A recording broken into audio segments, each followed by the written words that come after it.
Right, what is up YouTube? So we're going to talk about the physical disease, joint pain, wear and tear, need for surgeries, injuries that seem to be happening today. People are just seemingly out of shape, in pain, and just not moving well compared to decades past, right? And not many people will disagree with that because of the rates and the data on how our bodies physically are deteriorating, and everyone's affected, right? Multiple populations are affected. So kids, they're incapable, inactive, they're getting bad feedback from their bodies, they don't want to spend time outdoors, less inclined to take on hobbies and sports. And because of that, they're having a poor start to their lives. You know, if you don't get physically involved in sports, you know, socially, you lose that element. And you're physically incapable, and that's a bad start to life. If a kid is not physically capable, it's going to be hard for them to gain that. They're not inclined towards physical activity. It's going to be hard for them to take care of themselves as an adult, right? Now, adults, we're suffering, right? Especially millennials and older. We might have been active as kids, spent more time outdoors than the current kids and populations. So we were active, we had that childlike bounce, but those adults, millennials and older, seem to be losing those abilities now. And they're getting depressed, physically incapable. Men especially. When men are physically incapable, it is very hard for them to have a positive outlook on life. We need to be physically capable, get out there, and trust me, mentally things align. When you are moving well, when you're in shape, when your body's aligned, and you've got those abilities, right? So for sure, adults are suffering. Athletes, they are performing poorly relative to what they could be capable of. They're getting injured, careers are ending early, and ex-athletes, ex-sportsmen, they're really just going down dark holes physically and mentally after their careers. They're really just not in a good state physically and mentally after their careers. And athletes are an interesting one because they're the one putting all the time and all the work, but they still got these same physical diseases, joint pains and aches, and they probably are experiencing those negatives earlier in life than everyday people, because athletes push that intensity, they push the envelope. So if there's something off, they will find that wear and tear or injury earlier than a normal person, right? Love it. So yeah, we're out of shape, we're struggling. The modern world seems to be struggling compared to decades past. There are many reasons why: nutrition, poor lifestyle, but these are the three reasons based around movement and biomechanics that I think are really causing a problem. And number one is we've lost our natural shape and posture because of a detaching from the ground and the floor resting postures. You'll notice that I'm sitting cross-legged throughout my working days, and as often as I can, I'm sitting on the floor in Caesar, resting squat. Cross-legged is comfortable for me. And this rebalances and reshapes our body so that we have optimal posture. Our feet are straight, our hips are behind us, we are long and open through the belly and the chest. We're relaxed at our jaw and our neck, and we have this optimal posture. But because most people sit up and in chairs, they have detached from the natural maintenance system of the floor. Now we have these issues and these problems showing up. So yeah, that's a big one. So that is loss of our natural shape and posture because of a detachment from the ground. Today's common posture, because of the chairs, is a loading up and into the quads, a compression through the front side of the body. And even if people are very straight and upright, their chest is right above their hips, so there's compression through that spine, that low back. So there's issues there. Number two, compromised biomechanics. Walking and running patterns are compromised, and when that comes to cutting and turning, compromised gait patterns lead to compromised agility patterns, overload of certain tissues. We see Achilles tears, ACL tears happening very quickly, and very often these days. So compromised biomechanics, and the current training efforts are working against us, not for us in terms of biomechanics and gait patterns. So we see walking and running patterns that are mimicking what we do in the gym in terms of deadlifts, hip thrusts, back squats, which makes us heavy on the heels, the toes turn out typically, We drive through the heels and thrust the hips open. And as we reach hip extension, the femurs rotate out, the pelvis tucks, and the lower back flattens. And those are all compressive patterns, right? That will lead to lower body dysfunction as well as compression of that lower back. Think of the lower back flattening out, and then you're landing with a heavy heel. There's a lot of pressure going into that lower back and that spine. It's not good. Rounded shoulders, compressed to the front side of the body, a lack of flow and movement through the shoulders, dysfunctional. A lack of freedom at the neck leads to, we no longer have this stabilizing effect. See how my eyes stay level? We don't have that stabilizing effect of the head anymore, right? And we get stiff and rigid, and then we lose our balance, and injuries and wear and tear shows up from there. All right. So the deadlifts, hip thrust, back squats, bench press, abdominal crunches, I think it's causing more harm than good in terms of biomechanics.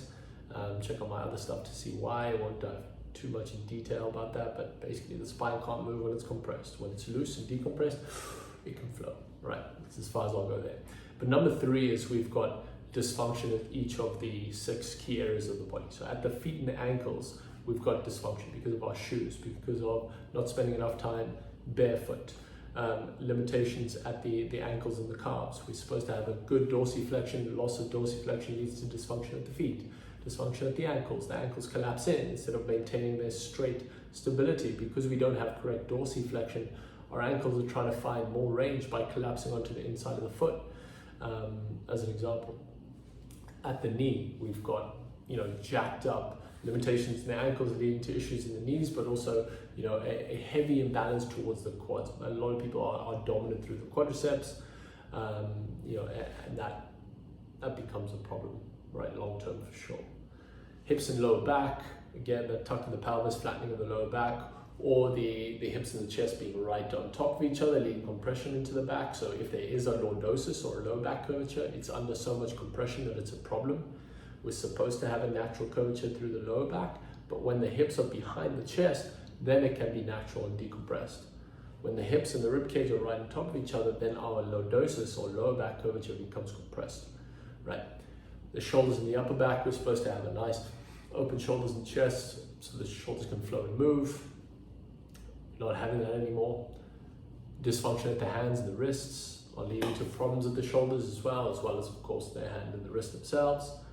Head, neck and jaw dysfunction, lacking that stability. And when we have dysfunction in each of the 6 key areas of the body, joint space is compressed and limited, and then we have wear and tear, specifically pain show up from there, right? So we're suffering. I've explained the reasons why, the 3 reasons why, and that's loss of connection to the floor, which is compressing our posture and our positions, suboptimal biomechanics, which are again causing wear and tear and injury, and dysfunction at those each key areas of the body. Just to explain why, the dysfunction in each of the 6 key areas of the body is related to the disconnection from the floor, point 1, and point 2, which is the compromised biomechanics. So number 3 is a result of 1 and 2, but it's important that we talk about the 6 key areas of the body because that ties into the solution. So we're going to go over. Right, so how do we help ourselves? How do we help ourselves as everyday people and athletes, if you're an athlete? And how do we help our family, our children, our elders even? And how do we help our clients as trainers, if you're a trainer, right?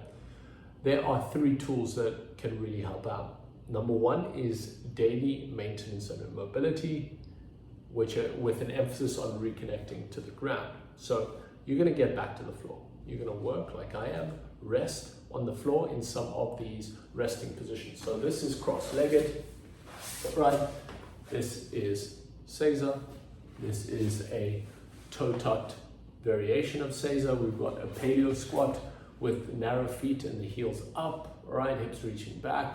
Or we've got a resting squat with wider feet. And now we sit back down onto the heels. And we can rest, hang out here.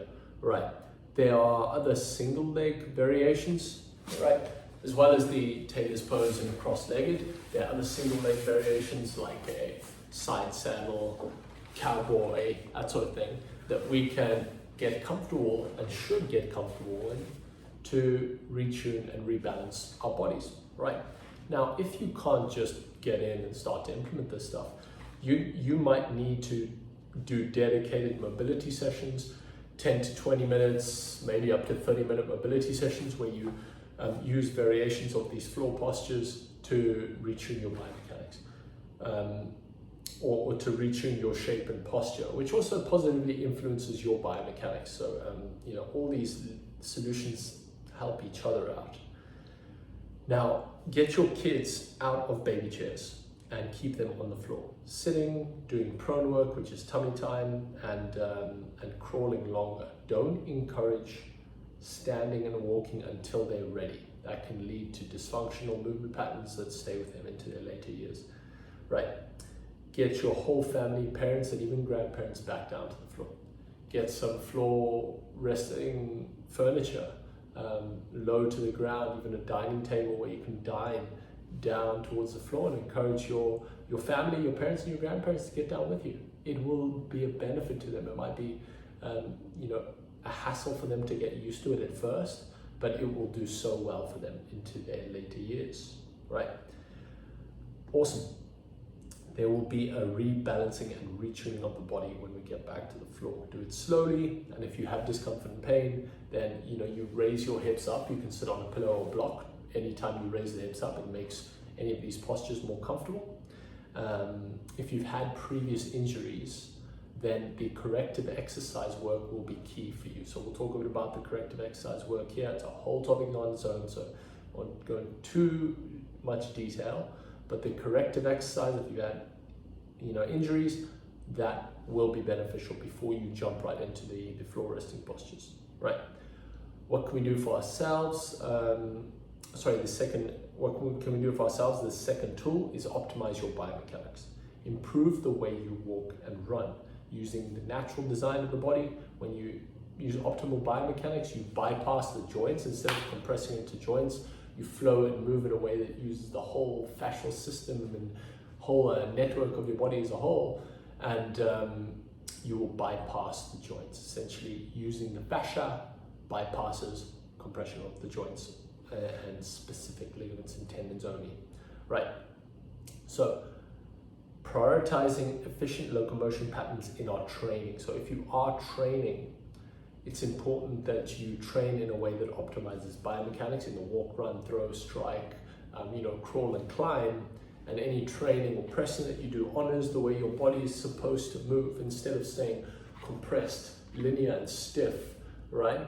We want to optimize our biomechanics. So that's for any everyday people who are interested in training, and even elders and kids. If they are going to get into training, it's important that it is primarily based around optimal biomechanics, right? If you're going to do some lifting patterns, then you really need to build a big base of optimal biomechanics and make sure you're very certain about your biomechanics. You're walking, you step with a straight foot, your hip reaches back, you load into in good shape in your lower body, right? Your spine moves and flows, your head lines over your foot, and you efficiently move those patterns side to side as you walk and as you run, right? Then you can add some lifting, improve your force production, and still keep good biomechanics. But even when you lift, I highly suggest that you keep biomechanics in mind. So that's why I call my training biomechanics-based training. Anytime you're doing upper body sessions and lower body sessions, it's upper body in a way that we're designed to crawl, climb, throw, and strike.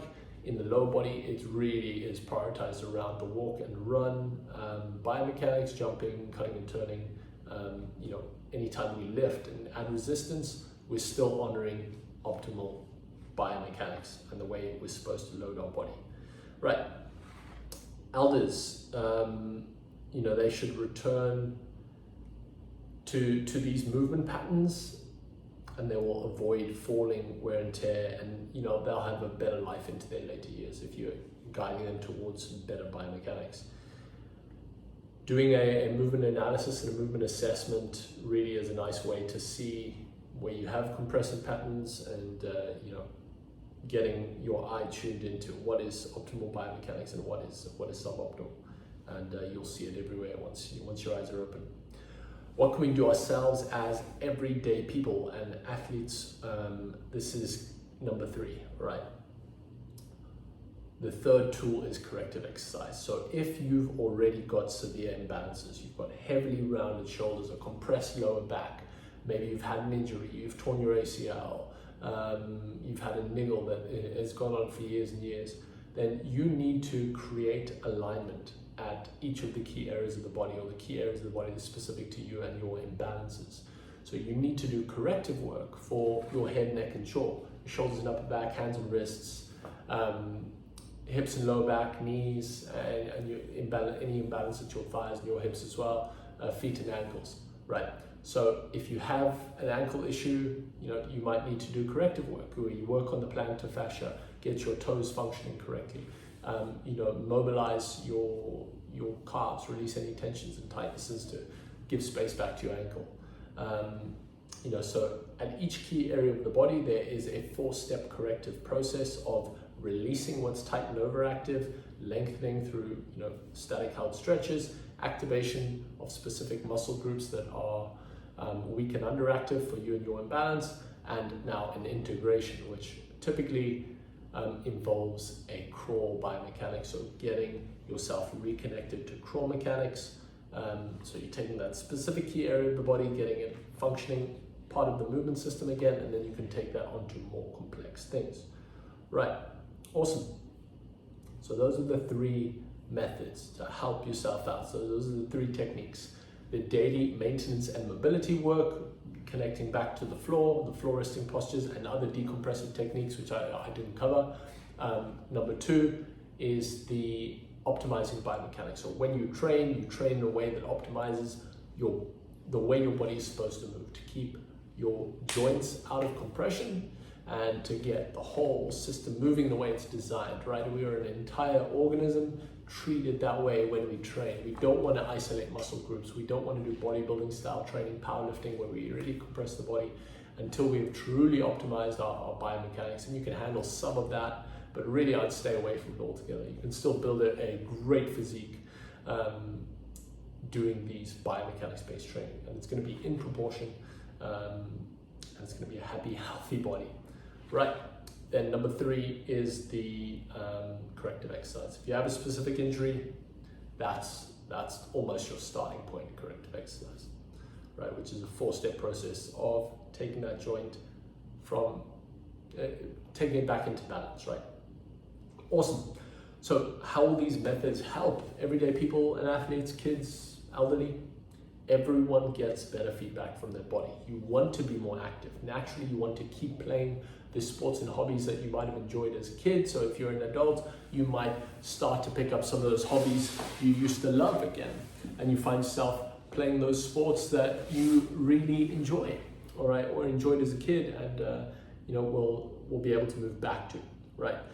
You'll be able to play on the floor with your grandkids and your kids, right? Like getting back to the floor and playing with kids, that's essential and important. We all say that.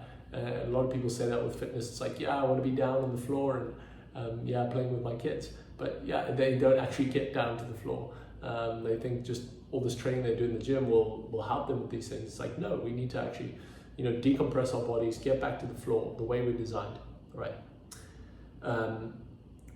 Improve performance and the quality of life into your older age. So, if you're an athlete, you're going to really improve that performance, stay on the field, maybe increase your earnings. If you're a pro athlete, because you can stay on the field, because you can have a longer career, love it. For elderly, increasing your quality of life. And if you're an athlete, as you become an ex-athlete, you're not going to be an athlete forever. You are going to still maintain a good quality of life. All right, so in terms of performance for athletes, endurance, agility, and contact abilities all improve. Specifically, endurance and the ability to walk and run long distances comes back and improves because you become more efficient. Then number 2, your agility and your cutting turning abilities improves and comes back as you keep working on these biomechanics. You get light on your feet. I hear that a lot from clients. And then number 3 is during contact sports, you have a better ability to absorb blows and absorb the impact of external forces. The fighting ability often improves, and the ability to spontaneously react, because when you come back to the way this body is designed, you're not holding compression and tension that's not necessary. You kind of, move and you're able to really sort of, move like an animal again, right? So, kids can have a better start to their childhood. Be active and play sports that they love, find hobbies that stay with them through their later years, be part of teams and have a good social development, but really just have a good physical start in life as well, right? Your elders, parents and grandparents can remain an active part of their family and communities. And, really that's what quality of life is. If you can walk and move and physically be part of the community, that's really going to improve your quality of life. So for elders, it's really just keeping that ability to walk and run is huge. All right, I love it, guys. So, this information and these tools can help so many, and I hope they help you. I'll keep sharing more of the practicality. This is quite a theory-based video about this stuff, but keep following along, subscribe, and share these videos, and I'll post more and more about the practical side of these tools. But I hope this information helps you. Share it with family as you learn the stuff. Help your kids, help your parents, your grandparents, and share this information. Information can really be a gift to others. So who do you want to gift this information to? Share it to them. Share it on any platforms. Would love that, guys. Like, share, subscribe. New on YouTube, so keep gonna keep posting here. Hope you guys love it. We'll chat soon. Remember to check me out at fit.coach_Brian on Instagram. The Movement Detox, no interruptions. The Movement Detox on Instagram as well, at The Movement Detox. And just reach out if you're interested in these methods and you are currently out of shape, you're in pain, and you're not moving well. You want to optimize your performance, your longevity, your health. DM me, let me know. We can get you moving in the coaching program. But other than that, love it, guys. Subscribe, share, chat soon. Cheers.